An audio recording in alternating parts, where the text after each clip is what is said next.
میری بہنوں، میرے بھائیوں، میرے عزیز ہموطنوں، اعوذ باللہ من الشیطان الرجیم، بسم اللہ الرحمن الرحیم، نحمد و نصلی علی رسول الکریم، اعوذ باللہ من الشیطان الرجیم، بسم اللہ الرحمن الرحیم۔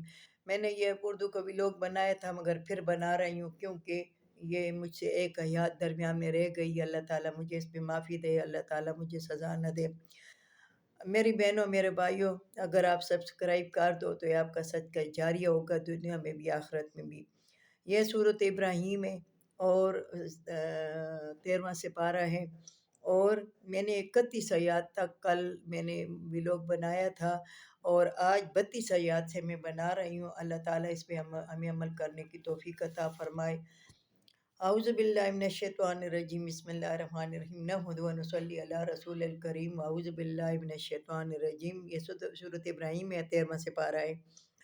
اللہ الذی خلق السماوات والارض، اللہ تعالیٰ وہ ذات ہے جو پیدا کی آسمان، والارض زمین، اللہ تعالیٰ وہ ذات ہے جس نے آسمان و زمین پیدا کیا۔ تم کوئی بھی زمین آسمان میں سب جمع ہو جاؤ، تم ایک دن کا بھی نہیں پیدا کر سکتے ہو، یہ اللہ تعالیٰ پیدا کرنے، اللہ تعالیٰ خالق مالک ہے۔ وانزل من السماء ماء، اور نازل کرتا ہے آسمان سے پانی یعنی بارش۔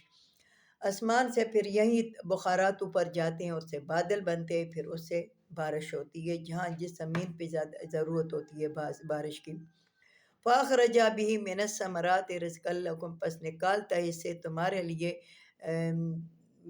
رزق، یعنی من الثمرات میوے یعنی پھل فروٹ، اور رزق یعنی پھر اس بارش کے پانی سے تم نکالتے ہو زمین سے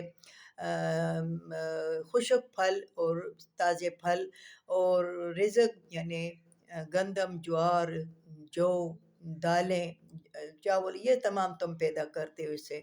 وَسَخَّرَ لَكُمُ الْفُلْكَ، اور تابع کیا تمہارے لیے کشتی، لِتَجْرِیَ فِی الْبَحْرِ، یہ پھرتی ہے بِأَمْرِی، میرے حکم سے۔ تم دیکھتے ہو کہ یہ کشتی یعنی تم ایک چھوٹا سا پتھر تم دریا میں رکھو تو وہ ڈوب جائے گا، اتنی بڑی کشتی یا لانچ اور یا جہاز، بحری جہاز، یہ ڈوبتے نہیں ہیں۔ اللہ تعالیٰ کہتا ہے کہ میں نے تابع کی ہے تم کو کشتی جو پھرتی ہے دریا میں میرے حکم سے۔ وَسَخَّرَ لَكُمُ الْأَنْہَارَ، اور میں نے تابع کی ہے تم کو نہریں یعنی دریاؤں سے، سمندروں سے جو نہریں نکلتی ہیں، پہاڑوں سے جو برف پگھلتی ہے وہ نہریں آتی ہیں، وہ تمہارے لیے تابع کی ہے کہ تم اپنی مرضی سے اپنی کھیتوں کو، اپنی زمینوں کو تم پانی دو اور اپنی مرضی کا پھل تم حاصل کرو، تمہارے تابع کیا۔ وَسَخَّرَ لَكُمُ الشَّمْسَ وَالْقَمَرَ دَائِبِينَ، اور تابع کیے تمہارے لیے سورج اور چاند، وہ پھرتے ہیں۔ سورج اور چاند تمہارے تابع، اب تم کہو گے کہ کیسے تابع؟ تو تابع اس طرح کہ تم سورج سے بھی بہت سے کام حاصل کرتے ہو، شمسی توانائی کی گاڑیاں بن رہی ہیں، شمسی توانائی سے بجلی بن رہی ہے، شمسی توانائی سے بہت سے ایٹمی کام ہو رہے ہیں، بہت سے کام ہو رہے ہیں شمسی توانائی سے۔ والقمرہ، اور چاند جو ہے تو اس سے رات کی تاریکی میں تم راستہ دیکھتے ہو، اور اس میں تم گنتی یعنی مہینوں کی، سالوں کی گنتی سے پوری کرتے ہو۔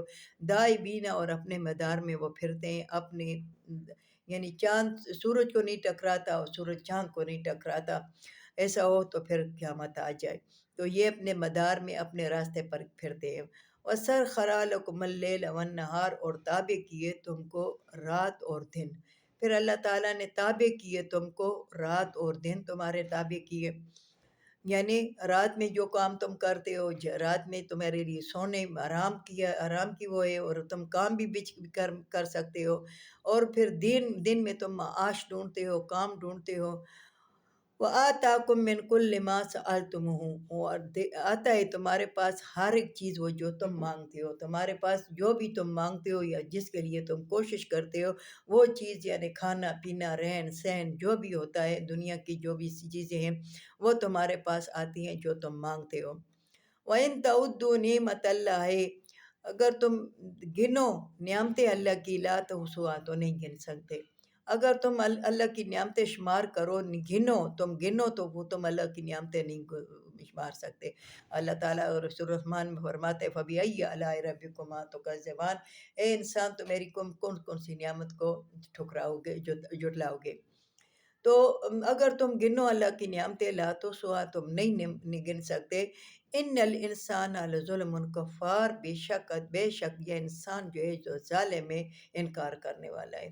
یہ اپنے آپ پر بھی وہ ظلم کرتا ہے، اپنے آپ پر ظلم کرتا ہے، اپنی اولاد پر ظلم کرتا ہے، یہ برے کام کرتا ہے، یہ رشتہ داریاں توڑتا ہے، یہ حقوق العباد نہیں مانتا، حقوق اللہ کرتا ہے تو حقوق العباد نہیں مانتا، تو حقوق اللہ پھر قبول نہیں ہوتے، تو یہ ظلم کرتا ہے اور انکار کرتا ہے۔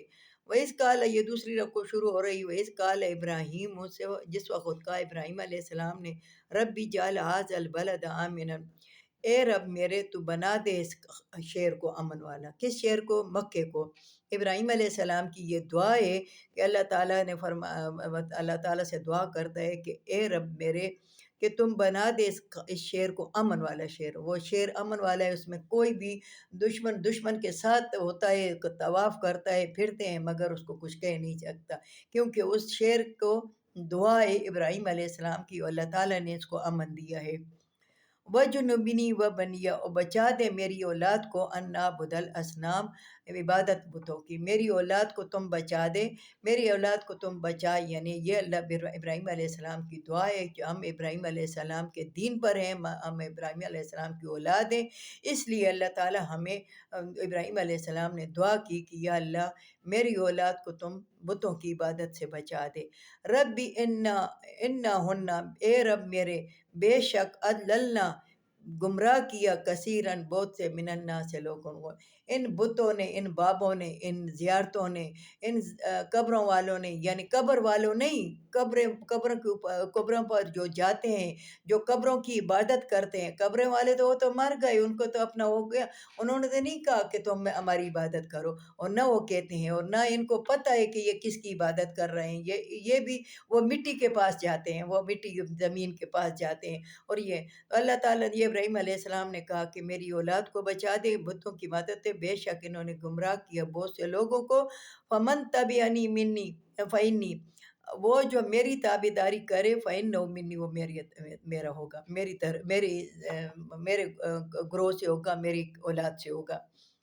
ابراہیم علیہ السلام نے کہا کہ وہ جو میری تابعداری کرے گا تو وہ میری اولاد میں سے ہوگا اور میرا ہوگا۔ اللہ تعالیٰ کے ابراہیم علیہ السلام، یہ ابراہیم علیہ السلام کی پوری دعا ہے۔ یہ صورت بقر میں تھوڑی سی گزر چکی ہے، اور تھوڑی یہاں چونکہ صورت ابراہیم ہے اور ختم ہو رہی، یہاں ابراہیم علیہ السلام کی دعا بھی پوری بتائی گئی ہے۔ وَإِذْ قَالَ سے لے کے یہاں غفور رحیم تک ہے، نہ آگے بھی ہے، مگر آگے پھر اللہ تعالیٰ سے وہ باتیں کر رہا ہے وحی کے ذریعے۔ وہ جو میری تابعداری کرے تو بے شک وہ مجھ سے ہیں، ومن آسانی، وہ جو میری نافرمانی کرے، فإنک غفور رحیم، بے شک تم بخشنے والا مہربان ہو۔ تو میری بہنوں، میرے بھائیوں، یہاں یعنی ابراہیم علیہ السلام نے دعا کی کہ جو میری تابعداری کرے تو وہ مجھ سے ہے، وہ میرے سے ہے، اور یعنی میری اولاد سے ہے، مگر پھر کہا وہ جو میری نافرمانی کرے، بے شک تم، پھر بھی بد دعا نہیں دی، اور کہا کہ بے شک تم بخشنے والا مہربان ہے، اور جو نافرمانی کرتے ہیں پھر تم اچھا سے جانتے ہو کہ تم بخشنے والا مہربان ہو، اگر تم اس کی بخشش چاہو تو۔ اللہ تعالیٰ ہمیں اس پر عمل کرنے کی توفیق عطا فرمائے، اللہ تعالیٰ ہماری 24 گھنٹوں کی زندگی قرآن کے مطابق کر دے، اللہ تعالیٰ ہمیں قرآن کو سمجھنے کی توفیق عطا فرمائے۔ وآخر دعوانا ان الحمد للہ رب العالمین۔